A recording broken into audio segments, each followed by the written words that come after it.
আচ্ছা, তো যেটা বলতেছিলাম যে ইমন্না ফার্স্ট লাভকে পাওয়ার জন্য কি না করছে, হ্যাতে যখন সিগারেটটা হ্যার বদভ্যাস, হ্যাঁ মানে হ্যাঁ যে কাবির সিং এর মতো বিড়ি খায়, ফার্স্ট লাভকে না পায় যে গাঁজা হিরোইন আফিমে জড়াইবো এরকম একটা অবস্থা হ্যাতের।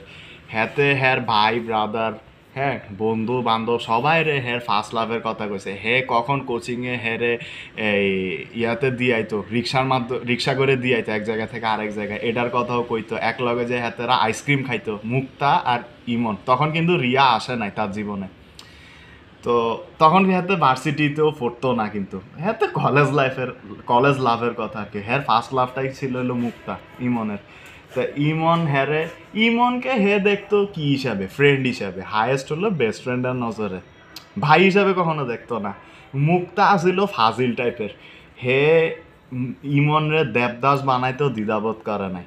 হুম, হ্যার কথাবার্তা শুনে আমার যা মনে হইলো ইমনের কথা শুনে, ইমন তো এর এক্সপিরিয়েন্স শেয়ার করতেছে।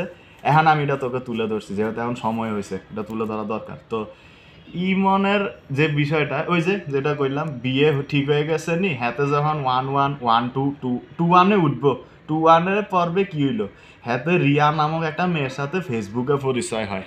হুম, তো বাই দ্য টাইম মুক্তার বিয়ে হয়ে এখন বাচ্চার মাও হয়ে গেছে। কয়টা বাচ্চার মা ওইটা আর আমার আর খেয়ালও নাই, খেয়াল রাখতেও চাই না, ড্যাম ফাকিট। তো এরপরে ইমনে কইছিল হের মারে, ইয়ার মারে কারে, মুক্তার মারে, যেহেতু একই এলাকার, কয় যে আন্টি মুক্তার মা কিন্তু জানতো ইমনের বিষয়টা, জানতো, বাট কিছু কইতো না, কারণ এটা কইতো না। তা ইমনে কইছিল কোন ফাঁকে তালে একটা কোন ছুটির দিন একদিন গেছিল হাতে, হাতে কয় মুক্তার মাকে যে আন্টি মুক্তার জামাই যদি ডিভোর্সিও হয়ে যায়, হের যে বাচ্চাটা আছে এডারে বাপ হিসাবে আমি দেখভাল করবো, মানে হাতে ইমনে কয়। ইমনে মুক্তার মারে কইছে কি যে বাচ্চাটা হয়েছে মুক্তার, মুক্তার বাচ্চাটাকে হে বাপের মতো পালবে, হে দুনিয়া সব কিছু করে উল্টায় ফেলাইতে পারবো, হে এই রিস্কটুকু নিতে রাজি।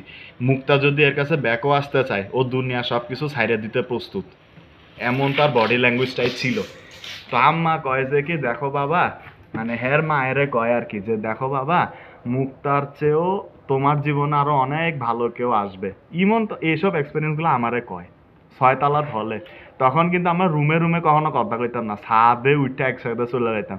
তখন 5C'র মনে হয় ইয়ার লগে গ্যাঞ্জাম, ওই আকিবের বলে কি কমপ্লেন লগ করছে র্যাগিং এর উপর বেস করে, হ্যাঁ সাবিন সোয়াত, তারপরে মাগি ঘরেডির নাম জানি কি, আরে একাধিক মেয়ের লগে শো, এটার নাম জানি কি, ও রাফিউল, ইভার কাজিন আর কি। এক নাম্বারের ইভা হইল ত্রিপলি ডিপার্টমেন্ট 14 ব্যাচ, ত্রিপলি 14 ব্যাচের, মানে ইয়াদের 13 ব্যাচে যেমন ইয়া